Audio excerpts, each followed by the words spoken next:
दोस्तों आज की हमारी कहानी है सुमन और दक्ष के नाम। तो चलिए दोस्तों आज की ये प्यारी सी कहानी शुरू करते हैं। शाम के साए दरो दीवार पर फैलने लगे थे। उड़ते पंछी अपने घरों की तरफ उड़े चले जा रहे थे। कुछ परिंदे अभी तक पेड़ों पर बैठे हुए थे और इधर उधर हैरानों परेशान नज़रों से देख रहे थे। या तो वो अपनों से बिछड़ गए थे या फिर उनका कोई घर था ही नहीं, और अब इस उम्मीद में नजरें दौड़ा रही थी कि या तो उनका अपना भूला भटका मिल जाए या फिर कहीं पेड़ की किसी डाली पर अपना घोंसला बनाकर अपनी जिंदगी बसर कर लें। फिजा में एक उदासी सी घुली हुई थी और ऐसे उदास माहौल में सुमन भी इसी उदास माहौल का एक हिस्सा लग रही थी। बरामदे में नीम का पेड़ एकदम शांत खड़ा था, उसके जज्बातों की तरह। उसने एक उदास सी नज़र उन परिंदों और उदास से पेड़ पर डाली थी, जैसे ये भी उसकी ही जिंदगी का एक हिस्सा है, और चुपचाप अपना सर घुटनों में देकर बैठ गई थी। जिंदगी ने कभी उसे कोई खुशी नहीं दी थी, अपनी जिंदगी को एक बोझ की तरह ढो रही थी। अगर दादी का साथ न होता तो शायद वो कब की इस दुनिया से चली जाती। एक दादी की वजह से उसे जीने की आस मिलती थी, या फिर यूं कहें कि सिर्फ दादी की खातिर वो अपनी सांसों को खींच रही थी, वरना इस जिंदगी में उसके लिए कुछ भी नहीं था। अभी उसे रात का खाना भी तैयार करना था, और यही सोचकर वो अपने कपड़े झाड़ कर उठकर खड़ी हो गई थी और किचन की तरफ चल पड़ी। रास्ते में ही दादी का कमरा था। दादी के कमरे से दादी और चाची के बोलने की आवाज़ें आ रही थीं। अपना नाम सुनकर उसके कदम खुद ब खुद दरवाजे के बाहर रुक गए थे। उसे पता था कि अंदर क्या टॉपिक चल रहा होगा और वो इस टॉपिक से बचना चाहती थी, लेकिन ना चाहते हुए भी उसे अपने कदम रोकने पड़े थे। दादी उसकी चिंता में घुल घुल कर बिस्तर से जा लगी थीं, लेकिन उसके नसीब का फूल खिल ही नहीं रहा था। सुमन की आंखों से दो आंसू फिसले और उसके गालों पर लुढ़क आए थे, जिसे उसने अपने दुपट्टे के कोने से रगड़ कर साफ कर लिया था। वो दादी को कैसे समझाती कि दादी आप मेरी चिंता छोड़ दें, मेरे नसीब का फूल कभी नहीं खिलेगा। बस मैं आपकी सेवा करती रहूंगी जब तक आप जिंदा हैं। आपके सहारे जिंदगी काट लूंगी। आपके जाने के बाद किसी अनाथ आश्रम में चली जाऊंगी और बाकी की जिंदगी गुजार लूंगी, क्योंकि मुझे पता है चाचा और चाची आपके बाद मुझे इस घर में एक मिनट भी नहीं रखेंगे। लेकिन दादी को कौन समझाता, जो बस इसी आस में अपनी सांसें खींच रही थी कि किसी तरह मेरी सुमन का घर बस जाए। और इस वक्त भी अंदर वही टॉपिक छिड़ा हुआ था। दादी बहुत ही उदास और चिंता भरे शब्दों में मेरी चाची से कह रही थी कि मोना, तू रिश्ता कराने वाली से बात करना, किसी तरह सुमन का घर बस जाए तो मैं सुकून से मर सकूंगी। जिस पर मोना चाची की एक तंजिया हंसी की आवाज़ सुनाई दी थी।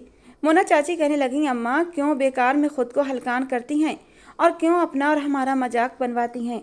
मेरे कहने की तो ज़रूरत ही नहीं पड़ी, आपने खुद ही ना जाने कितने रिश्ते वालियों से बात कर रखी है, और वो बेचारी आपके कहने से रिश्ते भी लेकर आईं। लेकिन आपको पता है कि आपकी लाडली पोती का रिश्ता कभी नहीं हो सकता। उसकी ज़िंदगी में ससुराल का सुख लिखा ही नहीं है। फिर क्यों इस चिंता में गलती रहती हैं कि सुमन का घर बस जाएगा। आप अच्छी तरह जानती हैं कि सुमन के अंदर जो कमी है उसके चलते कोई भी लड़का उसे स्वीकार नहीं करेगा।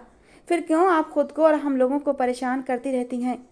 और यही वो फांस थी जो मेरे दिल में चुभ जाती थी। मैं दादी को समझाती थी कि दादी आप क्यों मेरे रिश्ते के पीछे पड़ी रहती हैं, हालांकि आप अच्छी तरह जानती हैं कि मैं शादीशुदा जिंदगी के लिए नहीं बनी हूँ। कोई भी लड़का मुझे मेरी इस कमी के चलते स्वीकार नहीं करेगा। फिर क्यों आप मेरी शादी जबरदस्ती करवाना चाहती हैं। लेकिन दादी को ये बात कौन समझाता। अब भी मोना चाची दादी को समझाने की कोशिश कर रही थी कि अम्मा भूल जाएं, सुमन की शादी होगी, वो जिंदगी भर हमारे ही सीने पर मूंग दलती रहेगी, और अगर आपने जबरदस्ती धोखे से उसकी शादी कर भी दी तो शादी के अगले ही दिन लड़का उसे तलाक देकर अपनी जिंदगी से निकाल फेंकेगा, क्योंकि कोई भी लड़का सुमन जैसी लड़की के साथ खुश नहीं रह सकता। अरे सुमन की जिंदगी भी कोई जिंदगी है, पता नहीं भगवान ने उसे क्यों जिंदगी दी है। इससे अच्छा तो भगवान उसे मौत दे दे, कम से कम हमारी जान तो इस बवाल से छूट जाएगी और हमें इस टेंशन से मुक्ति मिलेगी। मोना चाची की बात पर दादी तड़प उठी थीं। गुस्से से कहने लगी, मोना खबरदार, जो तूने सुमन के बारे में ऐसी बात बोली, वो मेरे संजय और मेरी आराधना की निशानी है। और देखना, मेरा दिल कहता है कि मेरी सुमन के नसीब में एक बहुत ही प्यार करने वाला पति लिखा है, जो उसको समझेगा, उसकी केयर करेगा, उसे सच्चे दिल से अपनाएगा। जिस पर मोना चाची ने एक तंजिया मुस्कान छोड़ी थी कि अम्मा भूल जाओ कि आपकी सुमन का घर बसेगा। मैं थके हुए कदमों से वापस किचन की तरफ बढ़ने लगी थी। ये टॉपिक तो घर में काफ़ी पुराना हो चुका था। दादी का ये दुख कम ही नहीं होता था कि किसी तरह उनकी पोती यानी कि मेरी शादी हो जाए और वो मेरे फ़र्ज से आज़ाद हो जाएं। लेकिन बदले में दादी को बेभाव की सुनने को मिलती थी और बीच में मेरी जात भी निशाना बनती थी। अपनी आंखों में आए आंसू साफ करते हुए मैं जल्दी जल्दी रात के खाने की तैयारी करने लगी। आज मुझे स्पेशल डिनर की तैयारी करनी थी क्योंकि चाची की एक सहेली आ रही थी, अमेरिका में रहती थी और इस बार इंडिया आई तो चाची से भी मिलने आ रही थी। अभी मैं डिनर की तैयारी में जल्दी जल्दी लगी हुई थी कि दादी भी किचन में चली आई। मुझे इस तरह लगा देखकर उन्होंने कहा, अरे ये मोना कहाँ मर गई? इतनी सारी जिम्मेदारियां सिर्फ तेरे ऊपर डाल रखी हैं इस औरत ने, जरा भी इसे एहसास नहीं मेरी नाजुक सी बच्ची का। मैंने कहा, दादी कोई बात नहीं, कर लूँगी मैं सब कुछ। दादी ने प्यार से मेरे सर पर हाथ रखा और कहने लगी, ये तो मैं जानती हूँ मेरी बच्ची बहुत ही मेहनती है। अच्छा, मुझे तुझसे एक बात करनी थी। मैंने सुना है कि मोना की एक सहेली आ रही है और उसके साथ उसका बेटा भी आ रहा है। दादी कुछ हिचकिचाहट से बोल रही थी और मैं दादी का मतलब फ़ौरन समझ गई थी, लेकिन अपनी नज़र झुकाकर अपने काम में लग चुकी थी। दादी दोबारा से बात को आगे बढ़ाते हुए कहने लगी, अच्छा सुनो, मैंने सुना है लड़का बहुत ही अच्छा और पढ़ा लिखा है, अमेरिका में अपना बिजनेस करता है। मैंने थोड़ी उकताहट से कहा, तो दादी मैं क्या करूं? मेरी बात सुनकर दादी ने मेरे सर पर एक हल्की सी चपत लगाई और कहने लगी, अरे पगली, तुझे ही तो सब कुछ करना है। देख, अगर मोना की सहेली के बेटे से तेरी बात पक्की हो जाए ना तो ये रिश्ता बहुत ही अच्छा है। मैंने कहा, दादी आप क्यों इस बात को छोड़ नहीं देती? आप अच्छी तरह जानती हैं कि मैं आगे कुछ कहती इससे पहले ही दादी ने मेरे मुंह पर हाथ रख दिया। कहने लगी, मैं सब जानती हूँ और तेरे अंदर जो कमी है ना वो इतनी बड़ी कमी नहीं है, बस तेरी चाची ने उसे बड़ा चढ़ाकर राई का पहाड़ बना दिया है। अरे न जाने कितनी लड़कियाँ ऐसी होती हैं, लेकिन शादी के बाद सब कुछ ठीक हो जाता है और देखना तू भी एक खुशहाल जिंदगी जिएगी। अच्छा ये सब बातें छोड़, बस मेरी बात पल्लू से बांध ले कि तुझे मोना की सहेली के सामने खुद को साबित कर देना है कि तू कोई मामूली लड़की नहीं बल्कि लाखों में एक है। मैंने दादी के गले में बाहें डालते हुए उनके झुर्री भरे गालों को चूम लिया था।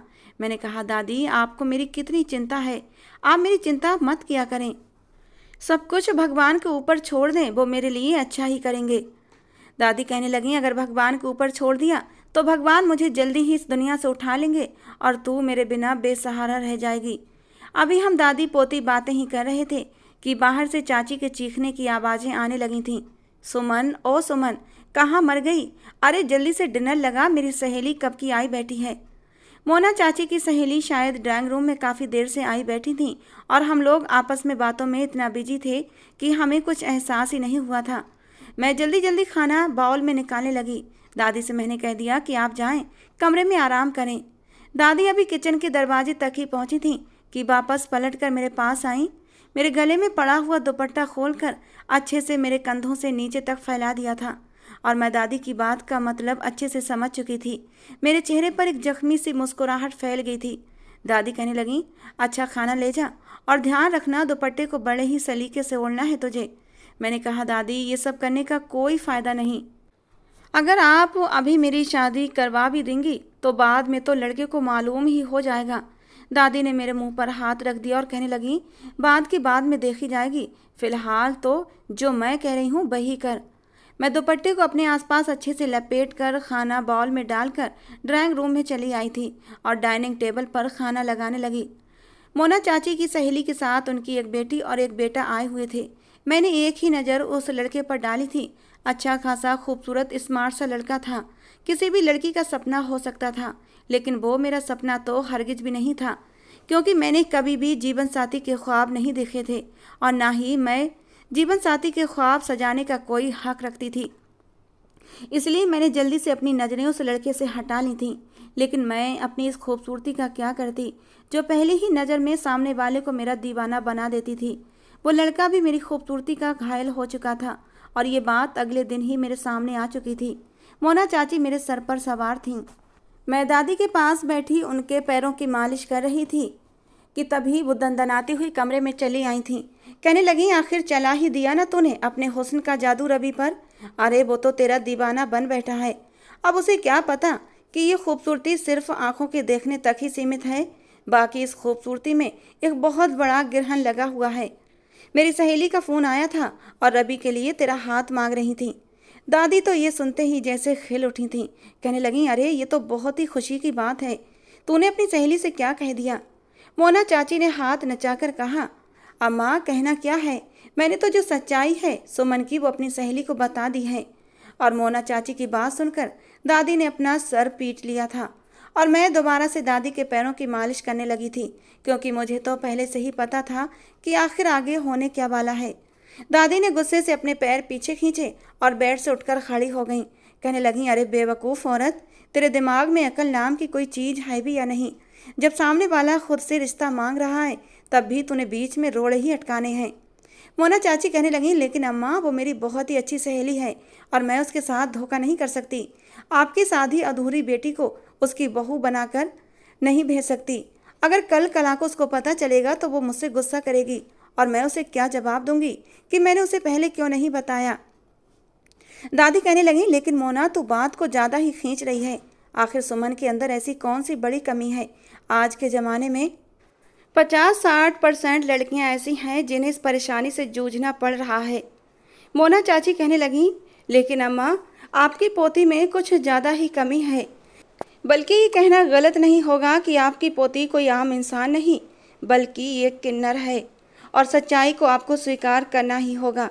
चाची के शब्द थे या बम के धमाके जो मेरे दिमाग में गूंजने लगे थे और दादी ने भी आगे बढ़कर चाची के मुंह पर एक थप्पड़ मार दिया था। कहने लगी, खबरदार जो तूने मेरी बच्ची के लिए ऐसे शब्द अपने मुंह से निकाले। अरे शर्म नहीं आती तुझे? तो खुद एक बेटी की माँ है तब भी तुझे दूसरों की बेटियों का एहसास नहीं है। मैं कमरे से बाहर निकल आई थी क्योंकि मैं रोकर दादी को और भी कमज़ोर नहीं करना चाहती थी, लेकिन अपने कमरे में आकर मैं अपने ऊपर बंद नहीं बांध पाई थी और सिसक सिसक कर रोने लगी थी। जब रो रो कर मेरा मन हल्का हो गया तो मैं शीशे के सामने जाकर खड़ी हो गई थी। कंधे पर पड़ा दुपट्टा उतार कर मैंने दूर फेंक दिया था। मैं शीशे में खुद को गौर से देख रही थी। चाची के शब्द मेरे कानों में गूंज रहे थे। क्या सच में मैं एक किन्नर थी? मैंने अपना कुर्ता भी उतार कर साइड में रख दिया था और मैं अपने आप को बहुत ही गौर से देख रही थी। मेरे मन में किन्नर वाली कोई भी फीलिंग नहीं थी। मुझे भगवान ने एक लड़की बनाया था और लड़की वाली ही फीलिंग मेरे दिल में थी। मेरे वही जज्बात थे, वही फीलिंग्स थी कि मेरा जीवन साथी हो, मेरे साथ प्यार से बात करे, मेरे साथ रोमांस भरे पल बिताए। मेरा दिल भी सुहागरात के नाम पर जोरों से धड़कने लगता था। मैं भी एक लड़के की ही चाहत करती थी। फिर मैं भला किन्नर कैसे हो सकती थी? और तभी मेरी नज़र मेरे सीने पर जाकर रुक गई थी। यही तो मेरी सबसे बड़ी कमी थी। भगवान ने हर चीज़ मुझे दिल खोल कर दी थी। मेरी खूबसूरती में कोई कमी नहीं थी, लेकिन औरतों की जो ख़ास खूबसूरती होती है वही भगवान ने मुझे नहीं दिए थे। मेरे ब्रेस्ट बहुत छोटे छोटे थे, बल्कि ये कहना गलत नहीं होगा कि बिल्कुल ना के बराबर थे। मेरे सामने मेरा अतीत किसी फिल्म की तरह घूमने लगा था। मैं सिर्फ 11 साल की थी कि तभी मुझे पीरियड शुरू हो गए थे और ऐसे शुरू हुए कि रुकने का नाम ही नहीं ले रहे थे। मेरी माँ उस वक्त जिंदा थी और वो बहुत ज़्यादा परेशान हो गई थी। एक तो इतनी कम उम्र में मुझे पीरियड शुरू हुए थे और दूसरी बात रुकने का नाम नहीं ले रहे थे। मैं तो उस समय बहुत ज़्यादा डर गई थी क्योंकि मुझे इन सब बातों के बारे में कुछ भी पता नहीं था। फिर मेरी माँ मुझे एक लेडी डॉक्टर के पास लेकर गई थी। डॉक्टर ने कह दिया कि आपकी बेटी के हार्मोन्स कुछ बिगड़ गए हैं, इसलिए इतनी छोटी उम्र में पीरियड शुरू हो गए और रेगुलर भी नहीं आ रहे, बल्कि बहुत ज़्यादा ब्लीडिंग हो रही है। दवाई देंगे तो आपकी बेटी ठीक हो जाएगी। और फिर मेरी दवाइयाँ चलने लगी थीं, लेकिन दवाइयों ने मेरे ऊपर साइड इफ़ेक्ट कर दिया। मेरे पीरियड्स तो ठीक हो गए थे, रेगुलर आने लगे थे, लेकिन इसके साइड इफ़ेक्ट मेरे ब्रेस्ट पर पड़े थे, जिनकी ग्रोथ वहीं की वहीं रुक गई थी। समय गुजरता गया, मेरा शरीर भी अपना आकार बढ़ाता गया। अगर आकार नहीं बढ़ा तो मेरे ब्रेस्ट का नहीं बढ़ा, जो ज्यों की त्यों रुक गए थे। 16 साल की थी कि मम्मी पापा एक एक्सीडेंट का शिकार हो गए और मौके पर ही दम तोड़ गए। मम्मी पापा के जाने के बाद मैं बिल्कुल अकेली रह गई थी, क्योंकि मेरी माँ मेरी सबसे बड़ी दोस्त थी और मुझे हर मुश्किल समय में उन्होंने ही सहारा दिया था। लेकिन माँ के जाने के बाद दादी मेरा सहारा बन गई थी। तब से दादी के साथ ही रहती थी, चाचा चाची के रहमो करम पर थी। लेकिन चाची की आज की बात ने मुझे अंदर से तोड़ कर रख दिया था। चाची अच्छी तरह ये बात जानती थी कि मैं कोई जन्म से किन्नर नहीं हूँ, बल्कि मैं भी एक नॉर्मल ही आम लोगों की तरह इंसान थी, लड़की थी। मेरे भी लड़कियों वाले ही जज्बात हैं, फीलिंग्स हैं। फिर मैं किन्नर कैसे हो सकती हूँ? मैं पूरा दिन कमरे में बंद रही। दादी दरवाज़ा पीट पीट कर थक चुकी थीं और मैं बाहर नहीं निकली थी। शाम को दादी के बहुत कहने पर मैंने दरवाज़ा खोला। दादी ने मुझे प्यार से समझाया कि तुम मोना की बातों का बुरा मत माना करो। अरे वो तो जाहिल औरत है, जो मुंह में आता है बक देती है। बस भगवान पर भरोसा रखो, वो तुम्हारे साथ अच्छा ही करेंगे। लेकिन मुझे क्या पता था कि आगे अब मेरे साथ अभी बहुत कुछ होने वाला है। दिन यूं ही रूखे फीके से गुजर रहे थे। एक दिन दादी खुशी खुशी मेरे पास आईं, कहने लगी, अच्छा सुमन सुन, जो तेरा वो पिंक कलर वाला सूट है ना, तेरे ऊपर बहुत ही अच्छा लगता है। जल्दी से उसे पहनकर तैयार हो जा। मेरी एक सहेली का पोता तुझसे मिलने के लिए आ रहा है और मेरी सहेली की दिल से ख्वाहिश है कि तू उनके पोते की पत्नी बने। बस लड़का तुझे एक बार देखना चाहता है। मैंने दादी की तरफ बहुत ही दुख से देखा। मैंने कहा, दादी आप क्यों मुझे मेरे हाल पर छोड़ नहीं देती? आपको पता है ना, लड़का मुझे देखते ही इनकार कर देगा। फिर क्यों आप रोज़ मेरा इम्तिहान लेती हैं? दादी कहने लगी, अरे दक्ष ऐसा नहीं है। वो तो कुछ सालों से मैंने दक्ष को नहीं देखा, वरना दक्ष तो मेरे हाथों में ही पला बड़ा है। और क्या तू भूल गई, उसे बचपन में तेरे साथ भी तो कितना खेला करता था। एक धुंधली सी परछाई मेरे दिमाग पर चलने लगी थी। वो गोलू मोलू सा बच्चा जो मुझे हर वक्त तंग करता रहता था, और उसे याद करते ही मेरे चेहरे पर एक मुस्कुराहट फैल गई थी। दादी ने खुद ही जल्दी से अलमारी से मेरे कपड़े निकाल कर रख दिए। कहने लगी, जल्दी से नहाकर तैयार हो जा। फिर कुछ याद आने पर बोली, अच्छा रुक, 2 मिनट में मैं अभी आती हूँ। और थोड़ी देर के बाद जब वापस आई थी तो उनके हाथ में जो चीज़ मैंने देखी, मैं एकदम से नाराज़ हो गई। मैंने कहा, दादी क्या है? कहने लगी, अरे पागल, इसमें नई क्या बात है? आजकल की सारी लड़कियां इसे पहनती हैं। अगर तू पहन लेगी तो कौन सी बुरी बात है? दादी ने वो चीज़ मेरे कपड़ों के साथ रख दी थी। मैंने कहा, दादी मुझे इसे पहनने की ज़रूरत नहीं है। मेरी बात सुनकर दादी मुझे डांटने लगी और कहने लगी, क्यों ज़रूरत नहीं है, तुझे पहनना ही होगा। मैंने कहा, दादी आज तो मैं ये पहनकर अपने शरीर की खूबसूरती बढ़ा लूँगी, और हो सकता है मेरी खूबसूरती देखकर दक्ष भी रिश्ते के लिए हाँ कर दे। लेकिन क्या शादी के बाद मैं इसे हमेशा पहन कर रखूँगी? शादी के बाद तो दक्ष ने मुझे इसके बिना ही देखना है। दादी ने मेरे पीठ पर एक घूंसा लगाया।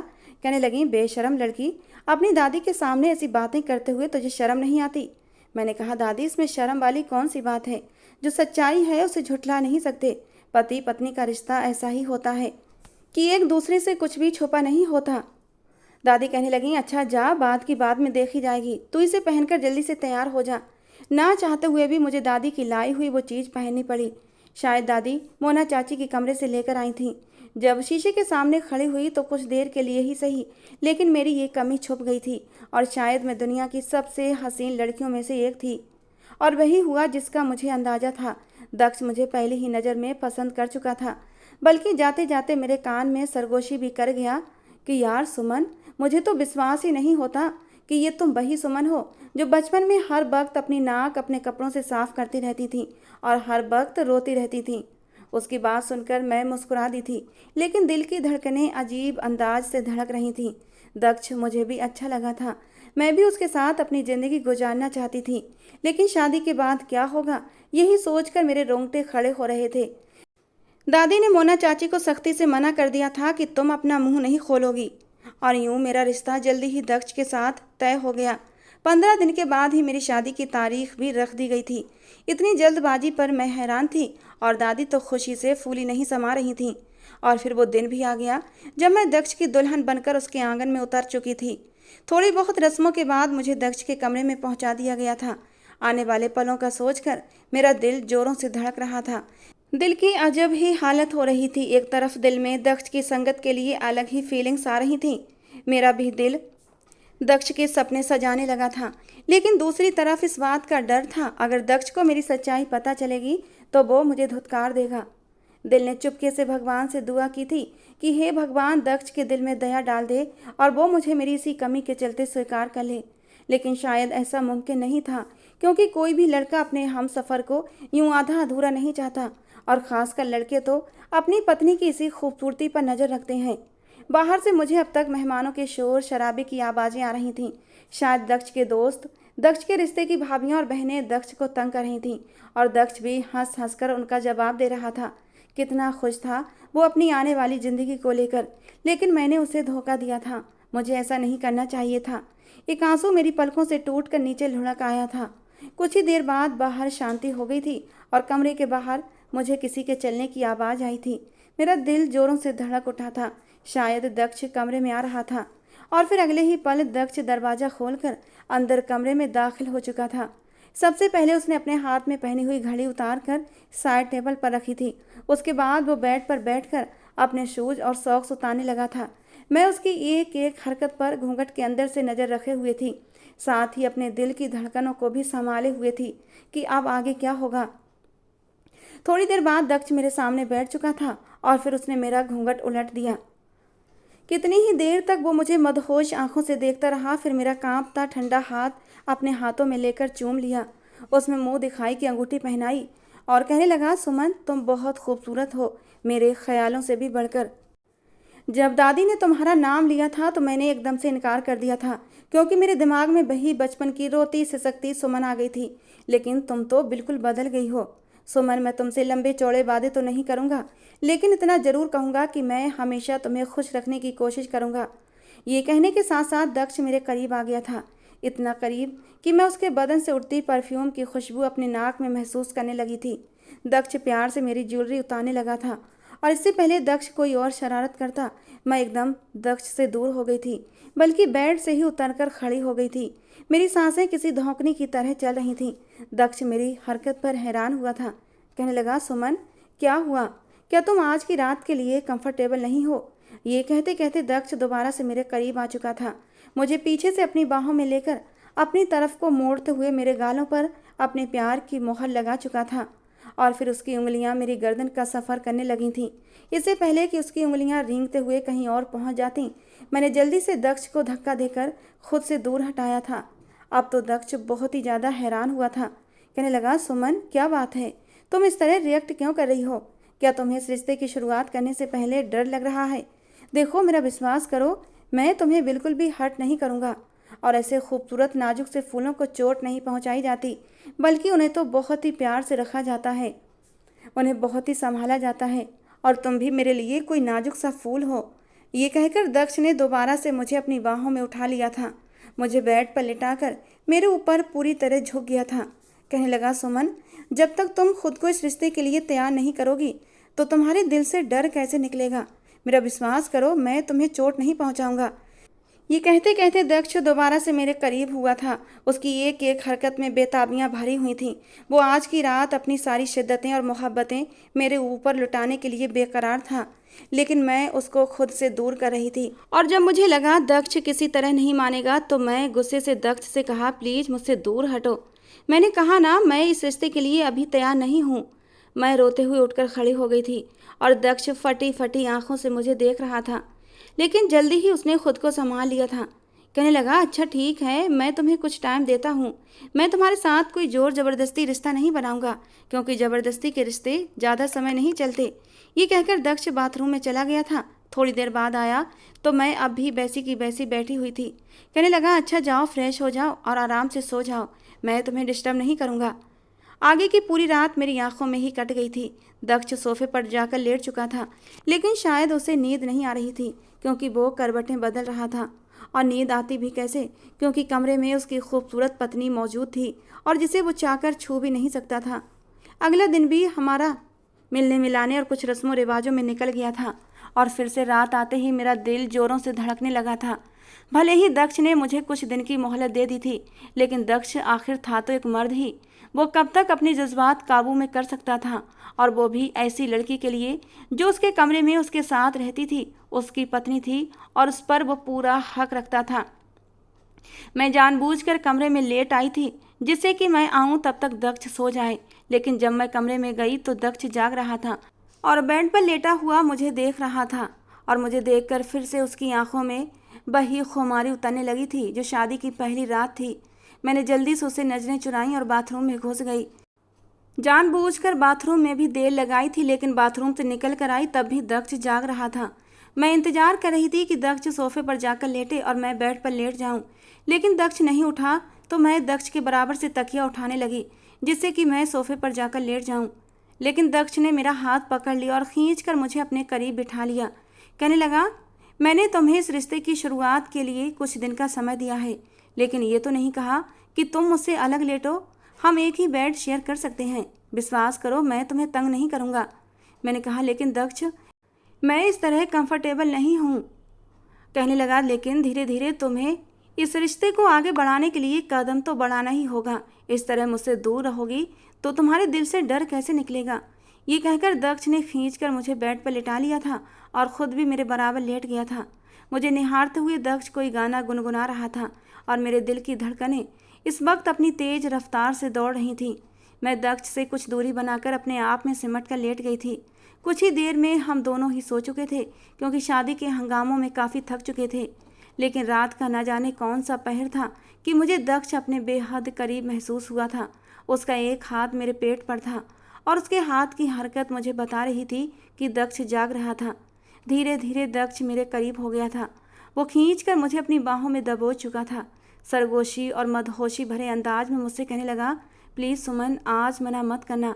आज खुद के जज्बातों पर कंट्रोल नहीं है। तुम बस अपनी आंखें बंद कर लो और इन पलों को महसूस करो। देखना ये ज़िंदगी कितनी हसीन हो जाएगी। कहते कहते दक्ष मेरे ऊपर हावी होने लगा था, मुझे बेतहाशा चूमने लगा था। मैं उसकी पकड़ से निकल जाना चाहती थी।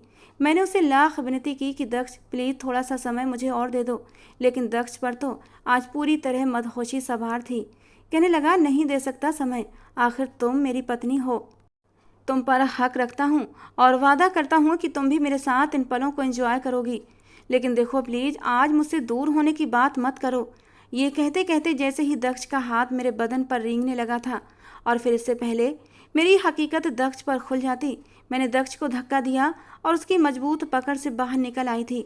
दक्ष ने साइड लैंप ऑन कर दिया था। कहने लगा, सुमन, मुझे ऐसा क्यों लगता है जैसे तुम इस रिश्ते के लिए दिल से राजी नहीं थी। क्या तुम्हारे साथ ज़बरदस्ती की गई है? अगर ऐसा कुछ है तो मुझे बताओ। मैं तुम्हारे साथ कोई ज़बरदस्ती नहीं करूँगा, कोई भी ज़बरदस्ती का रिश्ता नहीं निभाऊंगा। दक्ष के चेहरे पर एक चट्टानों की सी सख्ती उभर आई थी। वो मेरी बात का कुछ गलत ही मतलब ले रहा था। मैंने कहा, दक्ष, ऐसी बात नहीं है, बल्कि बात कुछ और है। कहने लगा, क्या बात है? जो सच्चाई है मुझे बताओ। और मैंने दक्ष को सच्चाई बताने का फैसला कर लिया, क्योंकि सच्चाई तो उसके सामने खुलनी ही थी, आज नहीं तो कल।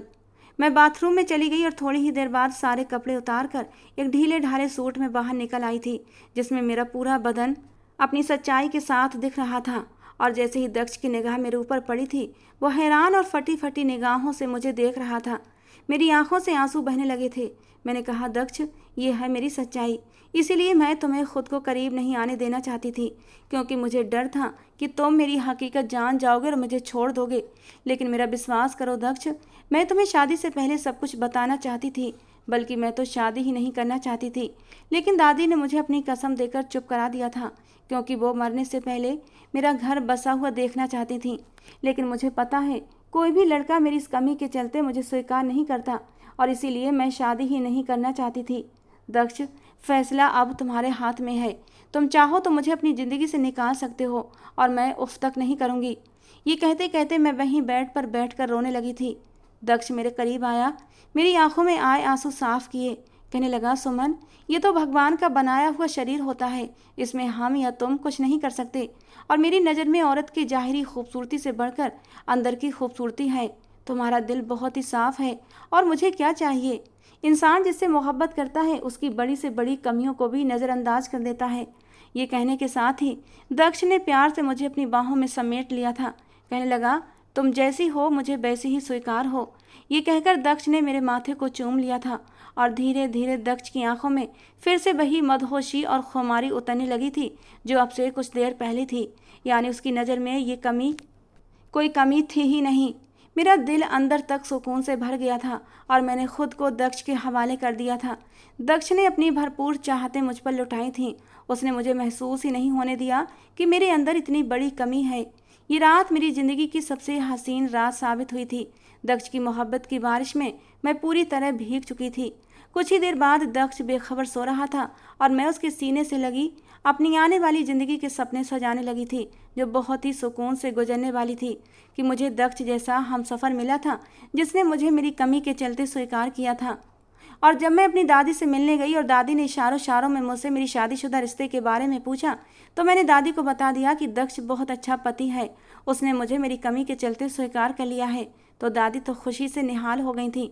और फिर दक्ष ने लेडी डॉक्टर से मेरा इलाज भी शुरू करवा दिया। डॉक्टर ने विश्वास दिलाया था कि समय के साथ साथ और कुछ दवाइयों से मेरे ब्रेस्ट का आकार बढ़ने लगेगा और मैं भी एक नॉर्मल शरीर के साथ ज़िंदगी जी सकती हूँ। लेकिन मुझे अब कोई परवाह नहीं थी, क्योंकि दक्ष की आंखों में मैंने अपने लिए सच्ची मोहब्बत देख ली थी। तो दोस्तों, आज की हमारी कहानी थी दक्ष और सुमन के नाम। आपको कैसी लगी ज़रूर बताना। पसंद आई हो तो प्लीज़ लाइक करना। रोज़ एक नई कहानी सुनने के लिए हमारे चैनल को भी सब्सक्राइब करना। अपने नाम की स्टोरी लिखवाने के लिए दोस्तों आप अपने नाम मुझे नीचे कमेंट बॉक्स में देना, लेकिन आपको अपने नाम मुझे कपल्स में ही देने हैं, तभी मैं आपकी स्टोरी लेकर आऊँगी। और आपको अपनी स्टोरी के लिए थोड़ा सा वेट भी करना होगा। और मेरी नई स्टोरी पर आकर आपने हर बार मुझे अपना कमेंट रिमाइंड भी कराना पड़ेगा। तो चलिए दोस्तों, मिलते हैं अगली किसी नई रोमांटिक स्टोरी के साथ।